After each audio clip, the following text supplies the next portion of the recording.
नमस्कार। गबन का अंतिम भाग शुरू करने के पहले जानते हैं कहानी अब तक। रमानाथ की झूठी शहादत की वजह से 15 बेगुनाह लोगों को सज़ा सुना दी जाती है।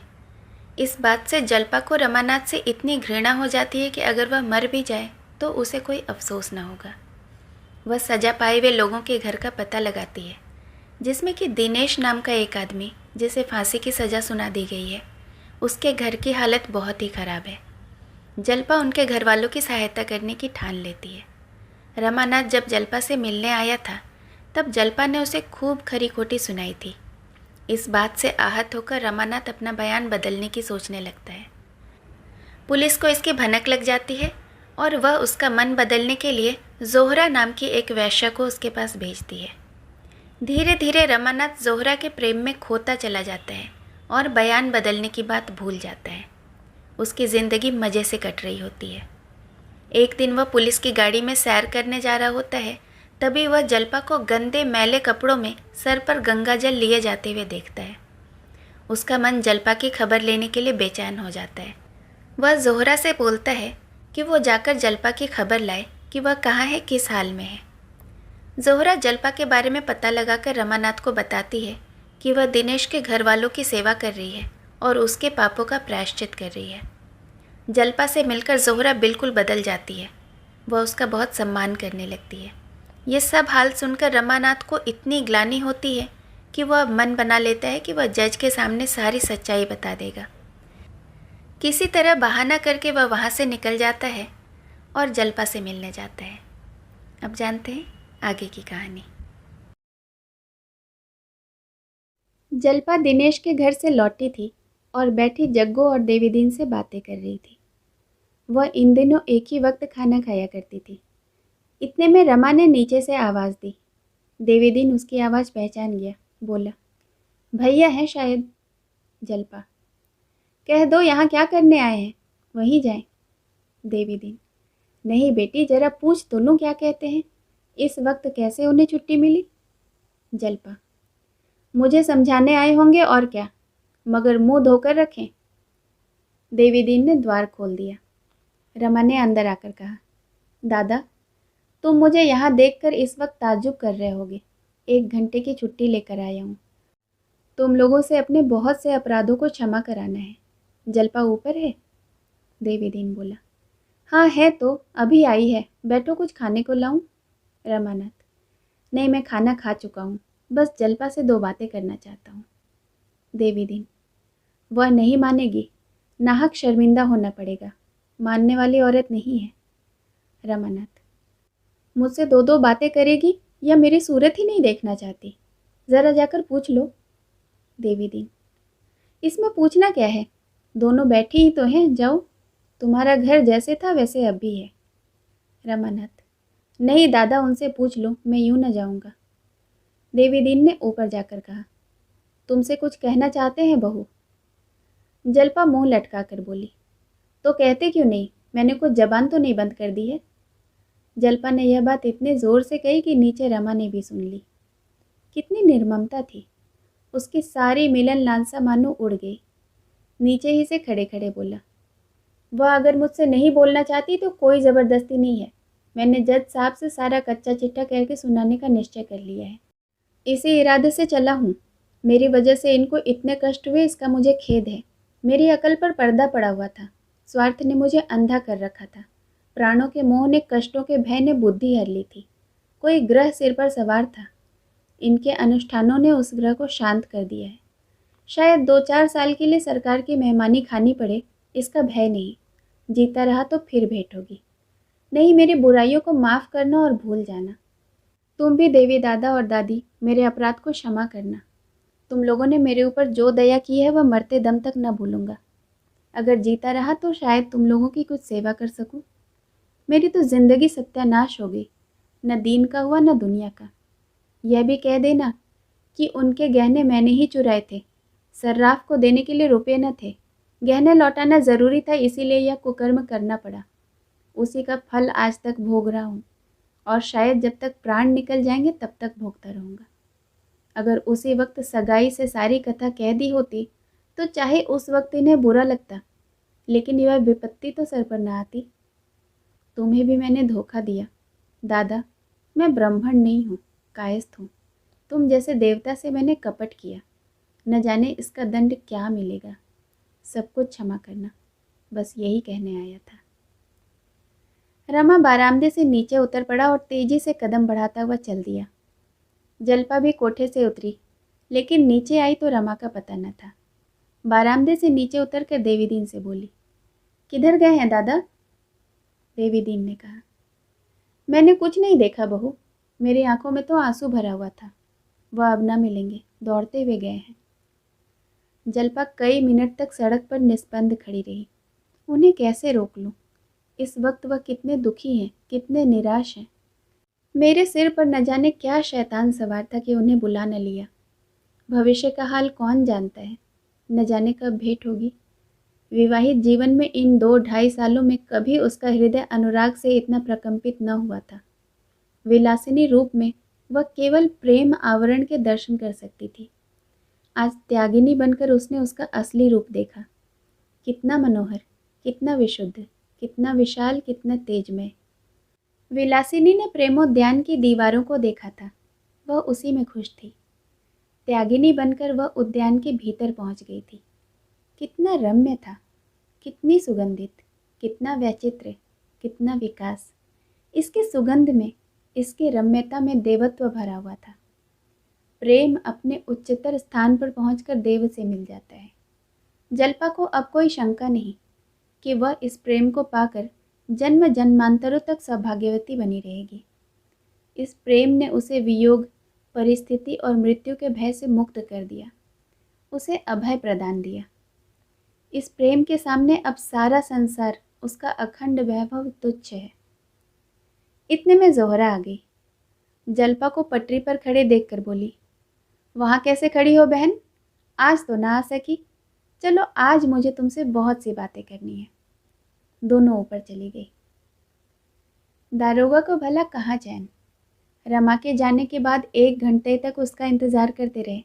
फिर घोड़े पर सवार हुए और देवीदीन के घर जा पहुँचे। वहाँ मालूम हुआ कि रमा को यहाँ से गए आधे घंटे से ऊपर हो गया है। फिर थाने लौटे। वहाँ रमा का अब तक पता न था। समझे देवीदीन ने धोखा दिया, उन्हीं ने कहीं छिपा कर रखा होगा। सरपट साइकिल दौड़ाते हुए देवीदीन के घर पहुँचे और धमकाना शुरू किया। विश्वास न हो तो घर की खाना तलाशी ले लीजिए, और क्या कीजिए। कोई बहुत बड़ा घर भी तो नहीं है। एक कोठरी नीचे है, एक ऊपर। दारोगा ने साइकिल से उतरकर कहा, तुम बतलाते क्यों नहीं वहाँ कहाँ गए? देवीदीन, मुझे कुछ मालूम हो तब तो बताऊं साहब। यहाँ आए, अपनी घरवाली से तकरार की और चले गए। दारोगा, वह कब इलाहाबाद जा रही हैं? देवीदीन, इलाहाबाद जाने की तो बाबूजी ने कोई बात ही नहीं की।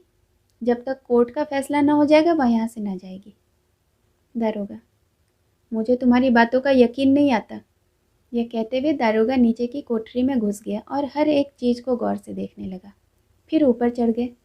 वहाँ 3 औरतों को देखकर चौंक पड़े। जोहरा को शरारत सूझी।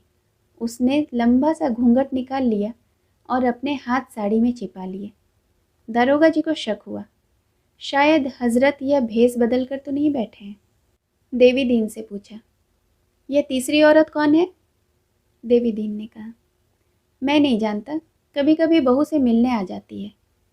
दारोगा, मुझे से उड़ाते हो बच्चा? साड़ी पहनाकर मुलजिम को छिपाना चाहते हो? इसमें कौन जल्पा देवी है? उनसे कह दो नीचे चली जाए, दूसरी दोनों औरतों को यहाँ रहने दो। जल्पा हट गई तो दारोगा जी ने जोहरा के पास जाकर कहा, क्यों हजरत, मुझसे यह चालें? क्या कहकर वहाँ से आए थे कि यहाँ आकर मज़े में आ गए? सारा गुस्सा हवा हो गया। अब यह भेष उतारिए और मेरे साथ चलिए, देर हो रही है। यह कहकर उन्होंने जोहरा का घूंघट हटा दिया। जोहरा ने ठहाका मारा। दारोगा जी मानो फिसल कर विस्मय सागर में पड़ गए। बोले, अरे तुम हो जोहरा? तुम यहाँ कहाँ? जोहरा, अपनी ड्यूटी बजा रही हूँ। और रमानाथ कहाँ गए? तुम्हें तो मालूम ही होगा। वह तो मेरे यहाँ आने के पहले ही चले गए थे। मैं फिर भी यहाँ बैठ गई और जल्पा देवी से बातें करने लगी। अच्छा, जरा मेरे साथ आओ, उनका पता लगाना है। जोहरा ने बनावटी कौतूहल से कहा, क्या अभी तक बंगले पर नहीं पहुँचे? न जाने कहाँ रह गए। रास्ते में दारोगा ने पूछा।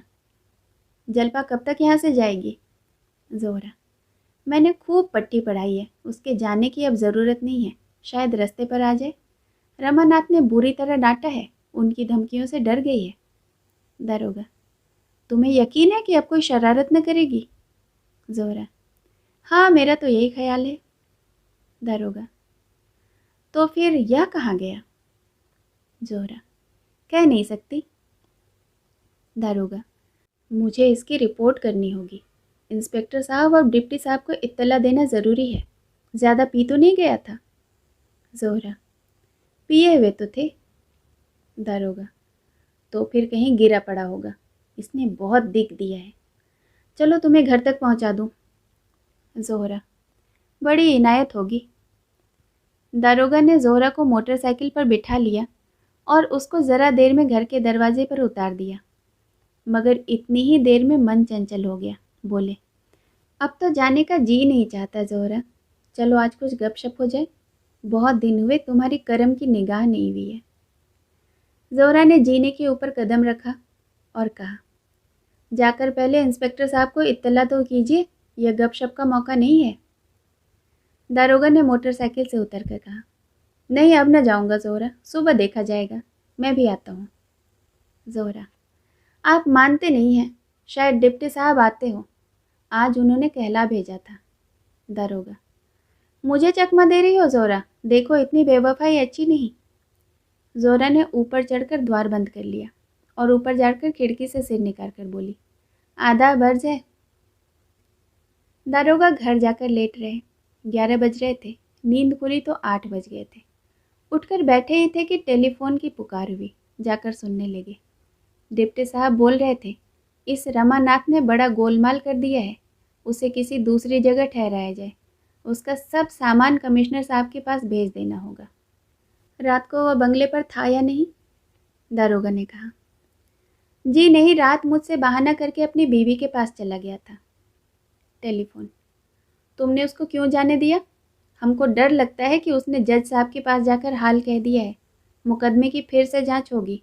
आपसे बड़ा भारी ब्लंडर हुआ है, सारा मेहनत पानी में फिर गया, आपको ज़बरदस्ती रोक लेना चाहिए था। दारोगा, तो क्या वह जज साहब के पास गया था?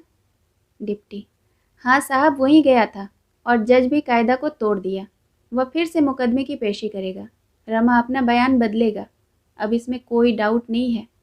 और यह सब आपका मिस्टेक है, हम सब उस बाढ़ में बह जाएगा। जोहरा ने भी दगा दिया। दारोगा उसी वक्त रमानाथ का सब सामान लेकर पुलिस कमिश्नर के बंगले की तरफ चला। रमा पर ऐसा गुस्सा आ रहा था कि पावे तो समूचा ही निगल जाए। कमबख्त को कितना समझाया, कैसी कैसी खातिर की, पर दगा कर ही गया। इसमें जोहरा की भी साठगांठ है। तो बीवी को डांट फटकार करने का महज एक बहाना था। जोहरा बेगम की तो आज ही खबर लेता हूँ, कहाँ जाती है, देवी दीन से भी समझूंगा। एक हफ्ते तक पुलिस कर्मचारियों में जो हलचल रही उसका जिक्र करने की कोई ज़रूरत नहीं। रात के रात और दिन के दिन इसी फिक्र में चक्कर खाते रहते थे। अब मुकदमे से कहीं ज़्यादा फिक्र अपने थी। सबसे ज़्यादा घबराहट दारोगा को थी। बचने की कोई उम्मीद नज़र न आती थी। इंस्पेक्टर और डिप्टी दोनों ने सारी जिम्मेदारी उन्हीं के सिर डाल दी और खुद बिल्कुल अलग हो गए। इस मुकदमे की फिर पेशी होगी, इसकी सारे शहर में चर्चा होने लगी। अंग्रेजी न्याय के इतिहास में यह घटना सर्वथा अभूतपूर्व थी। कभी ऐसा नहीं हुआ। वकीलों में इस पर कानूनी बहसें होती थी। जज साहब ऐसा भी कर सकते हैं, मगर जज दृढ़ था। पुलिस वाले ने बड़े जोर लगाए। पुलिस कमिश्नर ने यहाँ तक कहा कि इससे सारा पुलिस विभाग बदनाम हो जाएगा, लेकिन जज ने किसी की न सुनी। झूठे सबूतों पर 15 आदमियों की ज़िंदगी बर्बाद कर देने की जिम्मेदारी लेना उसकी आत्मा के लिए असहाय था। उसने कोर्ट को सूचना दी और गवर्नमेंट को भी। इधर पुलिस वाले रात दिन रमा की तलाश में दौड़ धूप करते रहते थे, लेकिन रमा न जाने कहाँ छिप गया था, उसका कुछ पता ही न चलता था। हफ्तों सरकारी कर्मचारियों में लिखा पढ़ी होती रही, मानो कागज स्याह कर दिए गए हों। उधर समाचार पत्रों में इस मामले पर नित्य आलोचना होती रहती थी। एक पत्रकार ने जलपा से मुलाकात की और उसका बयान छाप दिया। दूसरे ने जोहरा का बयान छाप दिया। इन दोनों बयानों ने पुलिस की बखिया उधेड़ डाली। ज़ोहरा ने तो जो लिखा कि मुझे 50 रुपये रोज़ दिए जाते थे कि रमानाथ को बहलाती रहूं और उसे कुछ सोचने विचारने का अवसर न मिले। पुलिस ने इस बयान को पढ़ा तो दांतों अंगुली पीस लिए। ज़ोहरा और जल्पा दोनों कहीं और जा छुपी, नहीं तो पुलिस ने ज़रूर उनकी शरारत का मज़ा चखाया होता था। आखिर 2 महीने के बाद फैसला हुआ। इस मुकदमे पर विचार करने के लिए एक सिविलियन नियुक्त किया गया। शहर के बाहर एक बंगले में विचार हुआ, जिससे ज़्यादा भीड़ भाड़ न हो।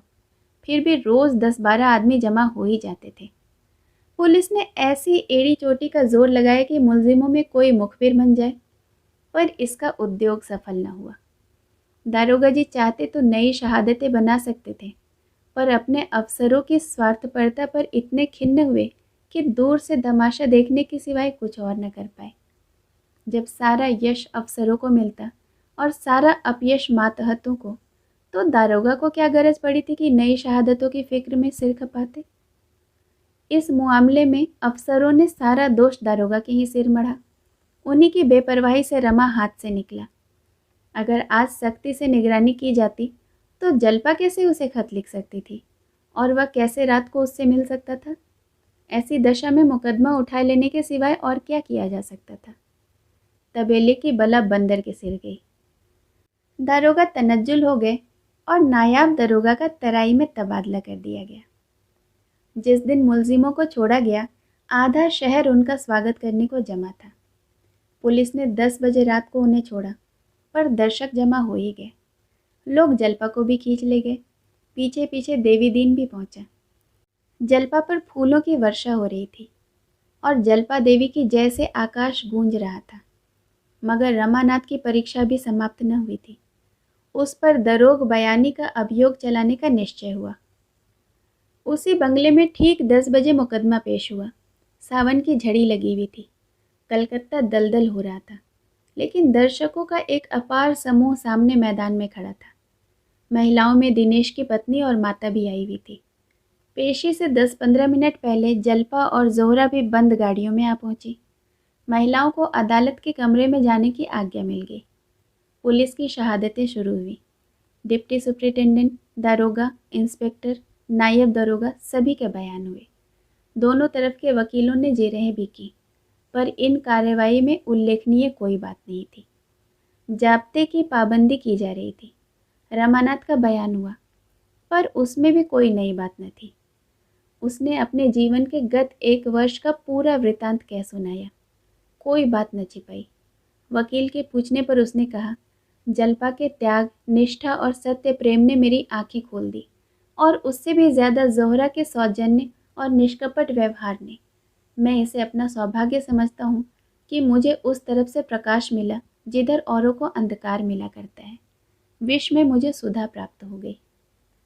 इसके बाद सफाई की तरफ से देवी दिन, जल्पा और ज़ोहरा के बयान हुए। वकीलों ने इनसे भी सवाल किए, पर सच्चे गवाह क्या उखड़ते। ज़ोहरा का बयान बहुत ही प्रभावोत्पादक था। उसने देखा जिस प्राणी को जंजीरों से जकड़ने के लिए वह भेजी गई है, वह खुद दर्द से तड़प रहा है। उसे मरहम की ज़रूरत है, जंजीरों की नहीं। वह सहारे का हाथ चाहता है, धक्के का झोंका नहीं। जल्पा देवी के प्रति उसकी श्रद्धा, उसका अटल विश्वास देखकर मैं अपने को भूल गई। मुझे अपनी नीचता, अपनी स्वार्थ पर लज्जा आ गई। मेरा जीवन कितना अधम है, कितना पतित। और जब मैं जल्पा से मिली तो उसकी निष्काम सेवा, उसका उज्जवल तप देखकर मेरे मन के रहे सहे संस्कार भी मिट गए। विलास युक्त जीवन से मुझे घृणा हो गई। मैंने निश्चय कर लिया, इसी अंचल में मैं भी आश्रय लूँगी। मगर उससे भी ज़्यादा मार्के का बयान जल्पा का था। उसे सुनकर दर्शकों की आंखों में आंसू आ गए। उसके अंतिम शब्द थे, मेरे पति निर्दोष हैं। ईश्वर की दृष्टि में नहीं, नीति की दृष्टि में वह निर्दोष हैं। उनके भाग्य में मेरी विलासक्ति का प्रायश्चित करना लिखा था, वह उन्होंने किया। वह बाजार से मुंह छुपा कर भागे। उन्होंने मुझ पर कोई अगर अत्याचार किया तो वह यही कि मेरी इच्छाओं को पूरा करने के लिए उन्होंने सदैव कल्पना से काम लिया। मुझे प्रसन्न रखने के लिए, मुझे सुखी रखने के लिए उन्होंने अपने ऊपर बड़े से बड़े भार लेने में संकोच न किया। वह यह भूल गए कि विलास वृत्ति संतोष करना नहीं जानती। जहाँ मुझे रोकना उचित था, वहाँ मुझे प्रोत्साहित किया और इस अवसर पर भी मुझे विश्वास है कि मुझ पर अत्याचार करने की धमकी देकर ही उनकी ज़बान बंद कर दी गई थी। अगर अपराधिनी हूँ तो मैं हूँ, जिसके कारण इन्होंने इतने कष्ट झेले। मैं मानती हूँ कि मैंने उन्हें अपना बयान बदलने के लिए मजबूर किया था। अगर मुझे विश्वास होता कि वह डाकों में शरीक हुए हैं, तो मैं सबसे पहले उनका तिरस्कार करती। मैं यह नहीं सह सकती कि वह निरपराधियों की लाश पर अपना भवन खड़ा करें। जिन दिनों यहाँ डाके पड़े, उन तारीखों में मेरे स्वामी प्रयाग में थे। अदालत चाहे तो टेलीफोन के द्वारा जांच कर सकती है। अगर ज़रूरत हो तो म्यूनिसिपल बोर्ड के अधिकारियों का बयान लिया जा सकता है। ऐसी दशा में मेरा कर्तव्य इसके सिवाय और कुछ नहीं हो सकता जो मैंने किया। अदालत ने सरकारी वकील से पूछा, क्या प्रयाग से इस मामले में कोई रिपोर्ट मांगी गई थी? वकील ने कहा, जी हाँ, मगर हमारा उस विषय पर कोई विवाद नहीं है। सफाई के वकील ने कहा, इससे तो यह सिद्ध हो जाता है कि मुलजिम डाके में शरीक ही नहीं था। अब केवल यह बात रह जाती है कि वह मुखबिर क्यों बना। वादी वकील, स्वार्थ सिद्धि के सिवाय और क्या हो सकता है? सफाई का वकील, मेरा कथन है कि उसे धोखा दिया गया और जब उसे मालूम हो गया कि जिस भय से उसने पुलिस के हाथों की कठपुतली बनना स्वीकार किया वह उसका भ्रम था, तो उसे धमकियां दी गई। अब सफाई का कोई गवाह न था। सरकारी वकील ने बहस शुरू की। आज आपके सम्मुख एक ऐसा अभियोग उपस्थित हुआ है जैसा सौभाग्य से बहुत कम हुआ करता है। आपको जनकपुर की डकैती का हाल मालूम है? जनकपुर के आसपास के कई गांवों में लगातार डाके पड़े और पुलिस डकैतों की खोज करने लगी। महीनों पुलिस कर्मचारी अपनी जान हथेली पर लिए हुए डकैतों को ढूंढ निकालने की कोशिश करते रहे। आखिर उनकी मेहनत सफल हुई और डाकुओं की खबर मिली। यह लोग एक घर में बंद बैठे पाए गए। पुलिस ने एक बारगी सबों को पकड़ लिया। लेकिन आप जानते हैं, ऐसे मामलों में अदालतों के लिए सबूत पहुंचाना बहुत मुश्किल होता है। जनता इन लोगों से कितना डरती है, प्राणों के भय से शहादत देने को तैयार नहीं होती। यहाँ तक कि जिनके घरों में डाके पड़े थे, वे भी शहादत देने का अवसर आया तो साफ निकल गए। महानुभावों, पुलिस इसी उलझन में पड़ी हुई थी कि एक युवक आता है और इन डाकुओं का सरगना होने का दावा करता है। वह उन डकैतियों का ऐसा सजीव, ऐसा प्रमाण पूर्व वर्णन करता है कि पुलिस धोखे में आ जाती है। यह आदमी इलाहाबाद से भाग कर आया और यहाँ भूखों मरता था। अपने भाग्य निर्माण का ऐसा सुअवसर पाकर उसने अपना स्वार्थ सिद्ध करने का निश्चय कर लिया। मुखबिर बनकर सजा का तो उसे कोई भय ही न था। पुलिस की सिफारिश से उसे अच्छी नौकरी पा जाने का विश्वास था। पुलिस ने उसका खूब आदर सत्कार किया और उसे अपना मुखबिर बना लिया। बहुत संभव था कि कोई शहादत न पाकर पुलिस इन मुलजिमों को छोड़ देती और उन पर मुकदमा न चलाती। पर इस युवक के चकमे में आकर उसने अभियोग चलाने का निश्चय किया। उसमें चाहे और कोई गुण हो या न हो, उसकी रचना शक्ति की प्रखरता से इनकार नहीं किया जा सकता।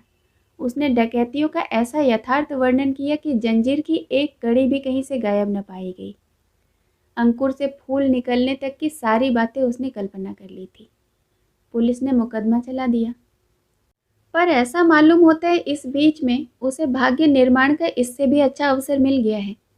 बहुत संभव है कि सरकार विरोधिनी संस्थाओं ने उसे प्रलोभन दिए हों और उन प्रलोभनों ने उसके स्वार्थ सिद्धि का नया रास्ता सुझा दिया हो।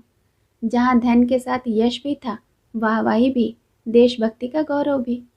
वह अपने स्वार्थ के लिए सब कुछ कर सकता है। वह स्वार्थ के लिए किसी के गले पर छुरी चला सकता है और साधु का वेश धारण कर सकता है। यही उसके जीवन का लक्ष्य है। हम सब खुश हैं कि उसकी सद्बुद्धि ने अंत में उस पर विजय पाई, चाहे उनका हेतु कुछ भी क्यों न हो। निरपराधियों को दंड देना पुलिस के लिए उतना ही आपत्तिजनक है जितना अपराधियों को छोड़ देना। आपको केवल यह विचार करना है कि उसने पुलिस को धोखा दिया या नहीं दिया। इस विषय में अब कोई संदेह नहीं रह जाता कि उसने धोखा दिया है। अगर धमकियां दी गई हैं तो वह पहले अदालत के बाद जज के अदालत में अपना बयान वापस ले सकता था, पर उस वक्त भी उसने ऐसा नहीं किया। इससे स्पष्ट है कि धमकियों का आक्षेप मिथ्या है। उसने जो कुछ किया स्वेच्छा से किया। ऐसे आदमी को यदि दंड न दिया गया तो उसे अपनी कुटिल नीति से काम लेने का फिर साहस होगा और उसकी हिंसक मनोवृत्तियाँ और भी बलवान हो जाएंगी। फिर सफाई के वकील ने जवाब दिया, यह मुकदमा अंग्रेजी इतिहास में नहीं है, शायद सर्वदेशीय न्यायालय के इतिहास में यह अद्भुत घटना है। रमानाथ एक साधारण युवक है। उसकी शिक्षा भी बहुत मामूली हुई है। वह ऊंचे विचारों का आदमी नहीं है। वह इलाहाबाद के म्यूनिसिपल ऑफिस में नौकर है। वहाँ उसका काम चुंगी के रुपये वसूल करना है। वह व्यापारियों से प्रथमानुसार रिश्वत लेता है और अपनी आमदनी की परवाह न करता हुआ अनाप शनाप खर्च करता है। आखिर एक दिन मिजान में गलती हो जाने से उसे शक होता है कि उसके कुछ रुपए उठ गए हैं। वह इतना घबरा जाता है कि किसी से कुछ नहीं कहता, बस घर से भाग खड़ा होता है। वहाँ दफ्तर में उस पर शुबा होता है और उसके हिसाब की जांच होती है। तब मालूम होता है कि उसने कुछ गबन नहीं किया, सिर्फ हिसाब की भूल थी। फिर रमानाथ के पुलिस के पंजे में फंसने, गर्जी मुखबिर बनने, शहादत देने का जिक्र करते हुए उसने कहा, अब रमानाथ के जीवन में एक नया परिवर्तन होता है। ऐसा परिवर्तन जो एक विलास प्रिय, पद लोलुप व्यक्ति को धर्मनिष्ठ और कर्तव्यशील बना देता है। उसकी पत्नी जल्पा, जिसे देवी कहा जाए तो अतिशयोक्ति न होगी, उसकी तलाश में प्रयाग से यहाँ आती है। और यहाँ जब उसे मालूम होता है कि रमा एक मुकदमे में पुलिस का मुखबिर हो गया है, तो वह उससे छिपकर मिलने आती है। रमा बंगले में आराम से पड़ा हुआ है, फाटक पर संतरी पहरा दे रहा है। जल्पा को पति से मिलने में सफलता नहीं मिलती, तब वह एक पत्र लिखकर उसके सामने फेंकती है और देवी दिन के घर चली जाती है। रमा जब यह पत्र पढ़ता है तो उसकी आंखों के सामने से पर्दा हट जाता है। वह छिपकर जल्पा के पास जाता है। जल्पा उससे वृतांत कह सुनाती है और उससे अपना बयान वापस लेने के लिए जोर डालती है। रमा पहले शंकाएं करता है, पर बाद में राज़ी हो जाता है और अपने बंगले पर लौट आता है। वहाँ वह पुलिस अफसरों से साफ साफ कहता है कि मैं अपना बयान बदल दूंगा। अधिकारी उसे तरह तरह के प्रलोभन देते हैं, पर जब इस पर रमा का कोई असर न होता, उन्हें मालूम हो गया कि उस पर गबन का कोई मुकदमा भी नहीं है, तो वे उसे जल्पा को गिरफ्तार करने की धमकी देते हैं। रमा की हिम्मत टूट जाती है। वह जानता है पुलिस जो चाहे कर सकती है, इसलिए वह अपना इरादा तब्दील कर देता है और वह जज के इल्जाज से अपने बयान का समर्थन कर देता है। अदालत में रमा ने सफाई से कोई जिरह नहीं की थी। यहाँ उससे जिरहें की गई, लेकिन मुकदमे से कोई सरोकार न रखने पर भी उसने जिरहों के ऐसे जवाब दिए कि जज को भी उस पर शक न हो सका और मुलजिमों को सजा भी हो गई। रमानाथ की और भी खातिरदारियां होने लगी। उसे एक सिफारिशी खत दिया गया और शायद उसकी यूपी गवर्नमेंट से सिफारिश भी की गई। फिर जल्पा देवी ने फांसी की सज़ा पाने वाले मुलजिम दिनेश के बाल बच्चों का पालन पोषण करने का निश्चय किया। इधर उधर से चंदे मांग मांग कर वह उनके लिए ज़िंदगी की ज़रूरतें पूरी करती थी। उसके घर का कामकाज अपने हाथों से करती थी। उसके बच्चे को खिलाने ले जाती थी। एक दिन रमानाथ मोटर पर सैर करता हुआ जल्पा को सिर पर पानी का मटका रखे देखता है। उसकी आत्ममर्यादा जाग उठती है। जोहरा को पुलिस कर्मचारियों ने रमानाथ के मनोरंजन के लिए नियुक्त कर दिया है। जोहरा युवक की मानसिक वेदना देखकर द्रवित हो जाती है और वह जल्पा का पूरा समाचार लाने के इरादे से चली जाती है। दिनेश के घर उसकी जल्पा से भेंट होती है। जल्पा का त्याग, सेवा, साधना देखकर वैश्या का हृदय इतना प्रभावित हो जाता है कि वह अपने जीवन पर लज्जित हो जाती है और दोनों में बहनापा हो जाता है। वह एक सप्ताह के बाद जाकर रमा से सारा वृत्तांत कहकर सुनाती है। रमा उसी वक्त वहाँ से चल पड़ता है और जल्पा से दो चार बातें करके जज के बंगले पर चला जाता है। उसके बाद जो कुछ हुआ वह हमारे सामने है।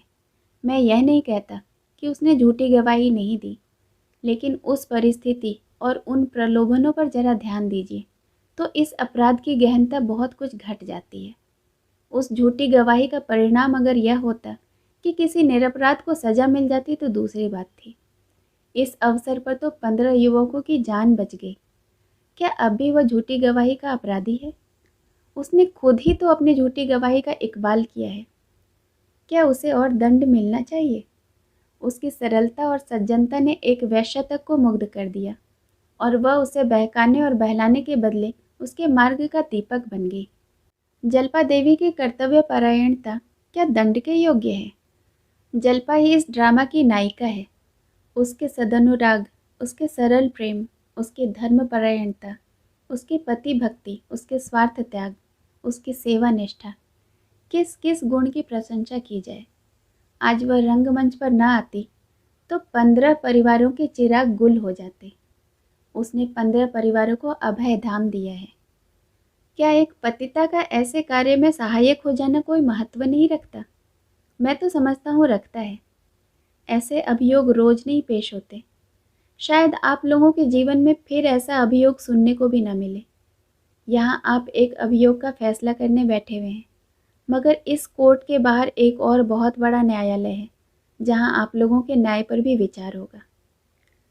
अगर आप झूठ पर पश्चाताप करके सच्ची बात कह देने के लिए भोग विलास युक्त जीवन को ठुकरा कर फटे हालों जीवन व्यतीत करने के लिए किसी को अपराधी ठहराते हैं, तो आप संसार के सामने न्याय का कोई ऊंचा आदर्श नहीं उपस्थित कर रहे हैं। सरकारी वकील ने इसका प्रत्युत्तर देते हुए कहा, यह सत्य है कि उसने प्रयाग में कोई गबन नहीं किया, उसे इसका भ्रम मात्र था। लेकिन ऐसी दशा में एक सच्चे आदमी का यह कर्तव्य था कि वह गिरफ्तार हो जाने पर अपनी सफाई देता। उसने सजा के भय से झूठी गवाही देकर पुलिस को क्यों धोखा दिया? यह विचार करने की बात है। अगर आप समझते हैं कि उसने अनुचित काम किया है तो आप उसे अवश्य दंड देंगे। अब अदालत का फैसला सुनाने की बारी आई। सभी को रमा से सहानुभूति हो गई थी, पर इसके साथ ही यह भी मानी हुई बात थी कि उसे सजा तो होगी। क्या सजा होगी, यही देखना है। लोग बड़ी उत्सुकता से फैसला सुनने के लिए सिमट आए। कुर्सियां और आगे खींच ली गईं, कनबत्तियां भी बंद हो गईं। मामला केवल यह है कि एक युवक ने अपनी प्राण रक्षा के लिए पुलिस का आश्रय लिया, और जब उसे मालूम हो गया कि जिस भय से वह पुलिस का आश्रय ले रहा है वह सर्वथा निर्मूल है, तो उसने अपना बयान वापस ले लिया। रमानाथ में अगर सत्यनिष्ठा होती तो वह पुलिस का आश्रय क्यों लेता? लेकिन इसमें कोई संदेह नहीं कि पुलिस ने उसे रक्षा का यह उपाय सुझाया और इस तरह से उसे झूठी गवाही देने का प्रलोभन दिया। मैं यह नहीं मान सकता कि इस मामले में गवाही देने का प्रस्ताव स्वतः उसके मन में पैदा हो गया। उसे प्रलोभन दिया गया है, जिसे उसने दंड के भय से स्वीकार भी किया। उसे यह भी अवश्य विश्वास दिलाया गया होगा कि जिन लोगों के विरुद्ध उसे गवाही देने के लिए तैयार किया जा रहा है वे वास्तव में अपराधी थे, क्योंकि रमानाथ में जहाँ दंड का भय है वहाँ न्याय भक्ति भी है। वह उन पेशेवर गवाहों में से नहीं है जो स्वार्थ के लिए निरपराधों को फंसाने से नहीं हिचकते। अगर ऐसी बात न होती तो वह अपनी पत्नी के आग्रह से बयान बदलने पर कभी राजी न होता। यह ठीक है कि पहली अदालत के बाद ही उसे मालूम हो गया कि उस पर गबन का कोई मुकदमा नहीं है, और जज की अदालत में वह अपने बयान को वापस न ले सका। उस वक्त उसने यह इच्छा अवश्य प्रकट की, पर पुलिस की धमकियों ने उस पर फिर विजय पाई। पुलिस को बदनामी से बचाने के लिए इस अवसर पर उसे धमकियां देना स्वाभाविक है, क्योंकि पुलिस को मुलजिमों के अपराधी होने के विषय में कोई संदेह न था। रमानाथ धमकियों में आ गया। यह उसकी दुर्बलता अवश्य है, पर परिस्थिति को देखते हुए क्षम्य है। इसीलिए मैं रमानाथ को बरी करता हूँ।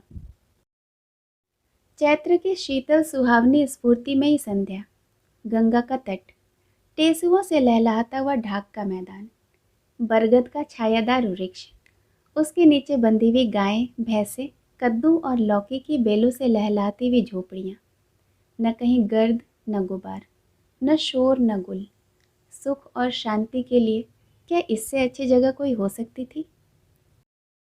नीचे स्वर्णमयी गंगा लाल काले नीले आवरण से चमकती हुई मंद स्वरों में गाती, कहीं लपकती, कहीं झिझकती, कहीं चपल, कहीं गंभीर, अनंत अंधकार की ओर चली जा रही है। देवी और रमा ने यहीं प्रयाग के समीप आकर आश्रय लिया। 3 साल गुजर गए हैं। देवी दीन ने जमीन ली है, बाग लगाया, खेती जमाई, गाय भैंसे खरीदी और कर्म योग में अवतरित उद्योग में सुख, संतोष और शांति का अनुभव कर रहा है। उसके मुख पर अब वह जर्दी और झुर्रियाँ नहीं है। एक नई स्फूर्ति और नई कांति झलक रही है। शाम हो गई है। गाय भैंसे हाट से लौटी। जग्गू ने उन्हें खूंटे से बांधा और थोड़ा थोड़ा भूसा लाकर उनके सामने रख दिया। इतने में देवी और गोपी भी बैलगाड़ी पर डांठे लादे हुए आ पहुँचे।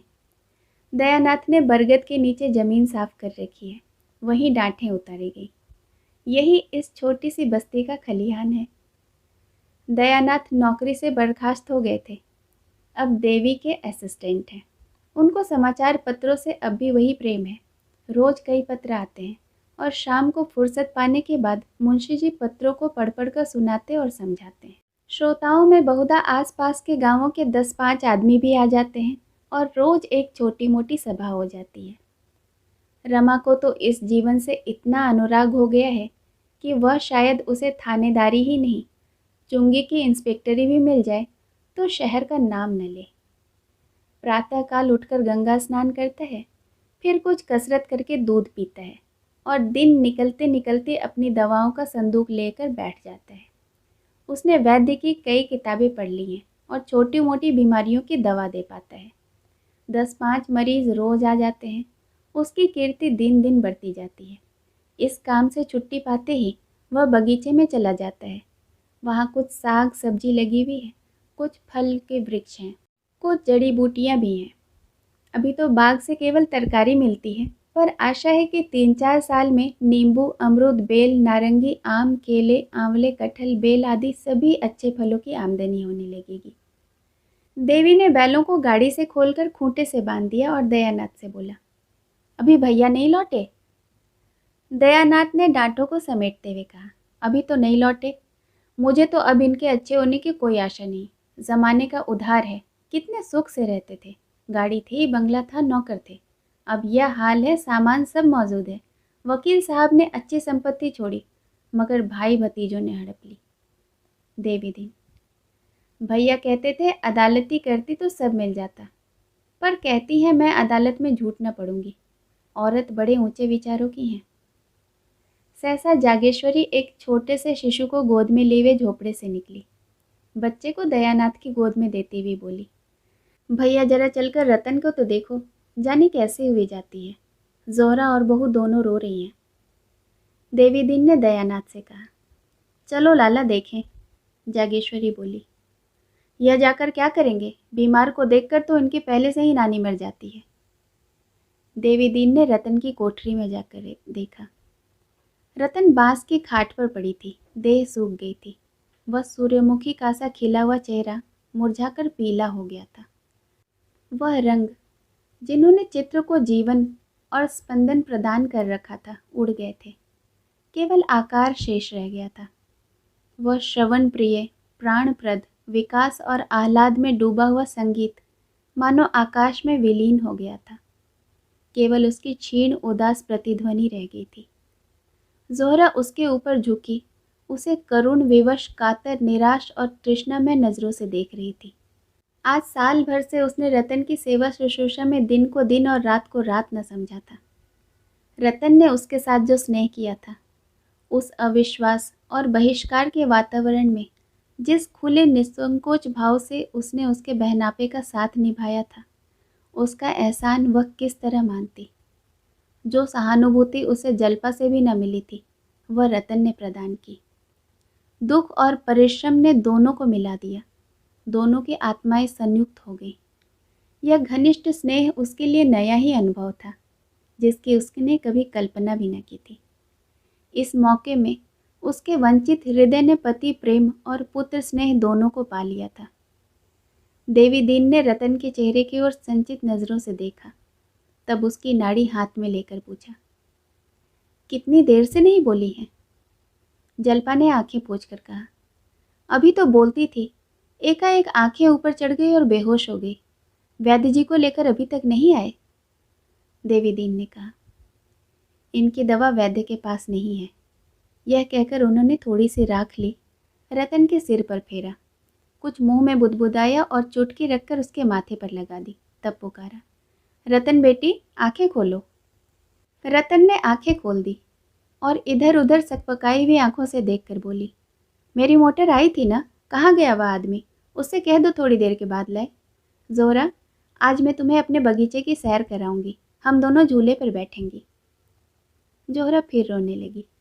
जल्पा भी आंसुओं के वेग को रोक न सकी। रतन एक क्षण तक छत की ओर देखती रही, फिर एकाएक जैसे किसी स्मृति से जाग उठी हो, वह लज्जित होकर एक उदास मुस्कुराहट के साथ बोली, मैं सपना देख रही थी दादा। लोहित आकाश पर कालीमा का पर्दा पड़ गया था।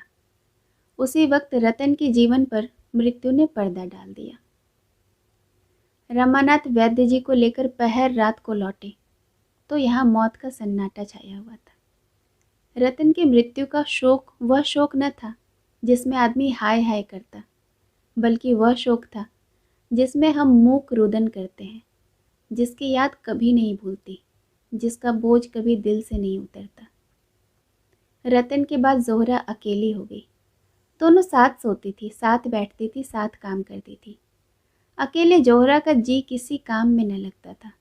कभी नदी तट पर जाकर रतन को याद करती और रोती, कभी उस आम के पौधों के पास जाकर घंटों खड़ी रहती जिसे उन दोनों ने लगाया था, मानो उसका सुहाग लुट गया हो।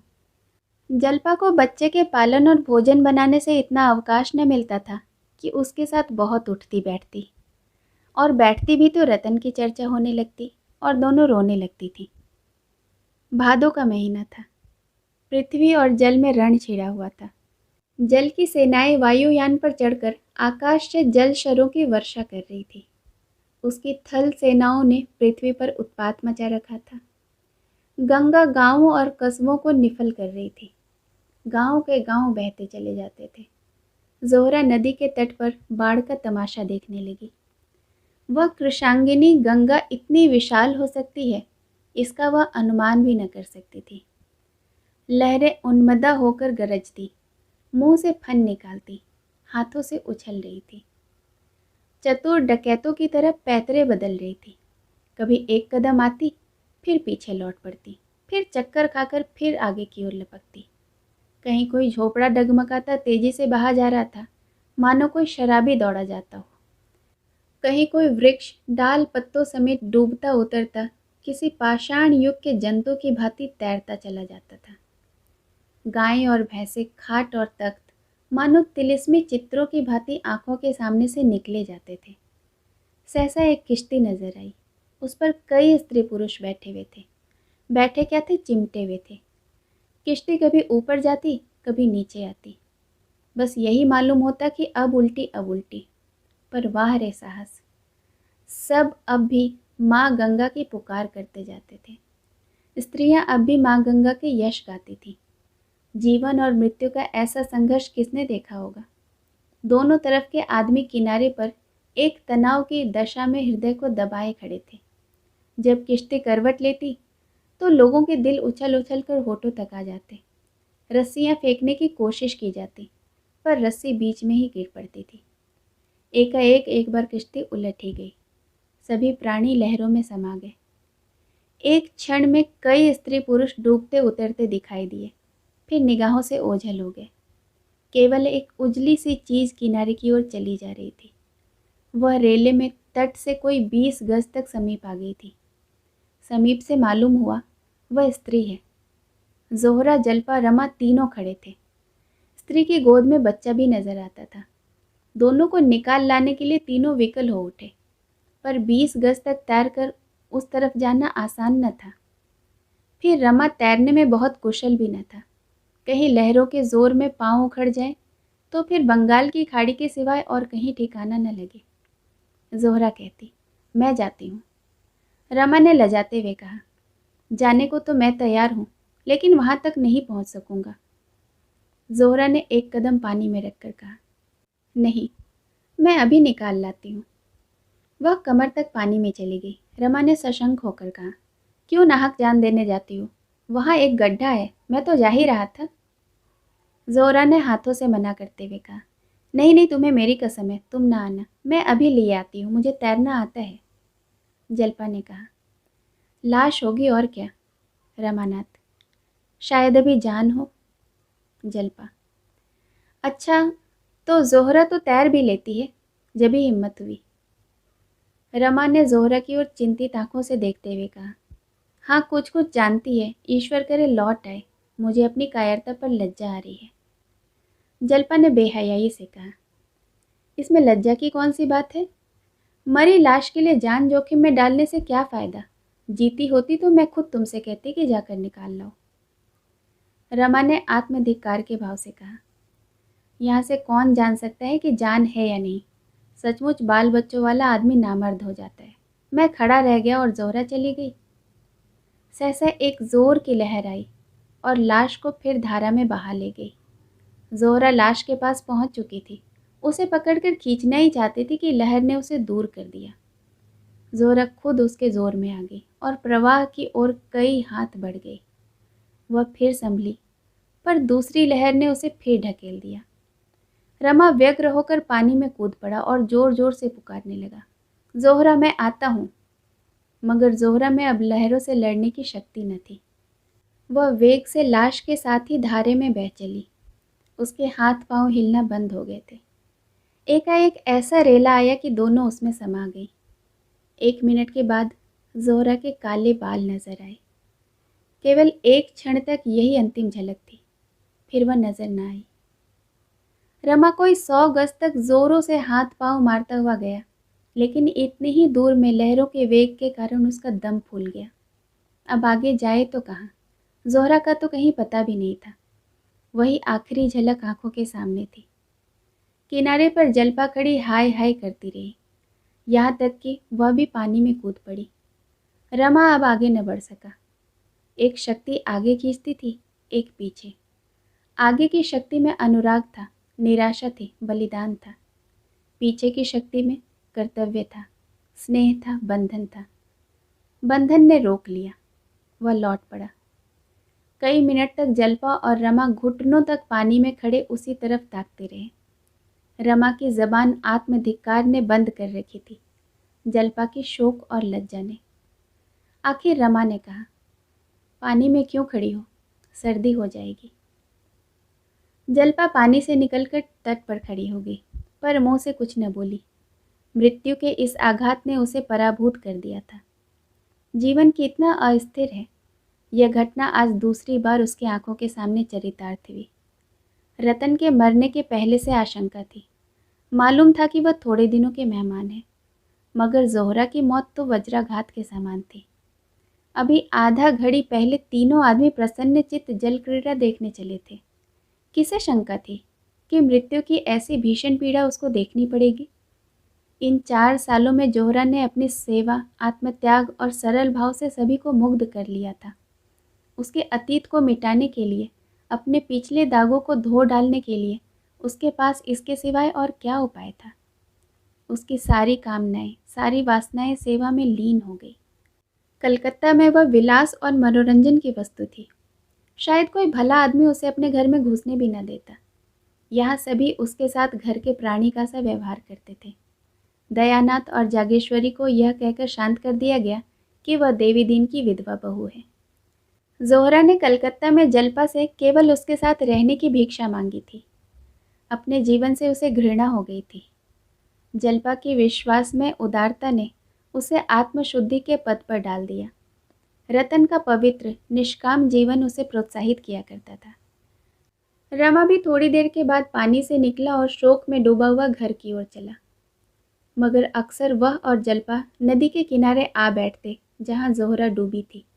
उस तरफ घंटों देखा करते। कई दिनों तक उन्हें यह आशा बनी रही कि शायद ज़ोहरा बच गई हो और किसी तरफ से चली आए। लेकिन धीरे धीरे यह आशा क्षीण होकर अंधकार के शोक में खो गई। मगर अभी तक ज़ोहरा की सूरत उनकी आंखों के सामने गिरा करती है। उसके लगाए हुए पौधे, उसकी पाली हुई बिल्ली, उसके हाथों से सिले हुए कपड़े, उसका कमरा, यह सब उसके स्मृति चिन्ह उनके पास जाकर रमा की आंखों के सामने ज़ोहरा की तस्वीर खड़ी कर देती है। गबन का यह अंतिम भाग सुनने के लिए बहुत बहुत धन्यवाद। इसके साथ ही मुंशी प्रेमचंद जी द्वारा लिखा हुआ यह उपन्यास गबन अब समाप्त होता है। एक अनुरोध, अगर आपने अब तक मेरा चैनल नहीं सब्सक्राइब किया है तो इसे प्लीज़ सब्सक्राइब कर लें और हाँ, साथ ही साथ बेल आइकन भी प्रेस करें ताकि मेरे द्वारा अपलोड की हुई कहानियाँ पहुँचे सबसे पहले आप तक।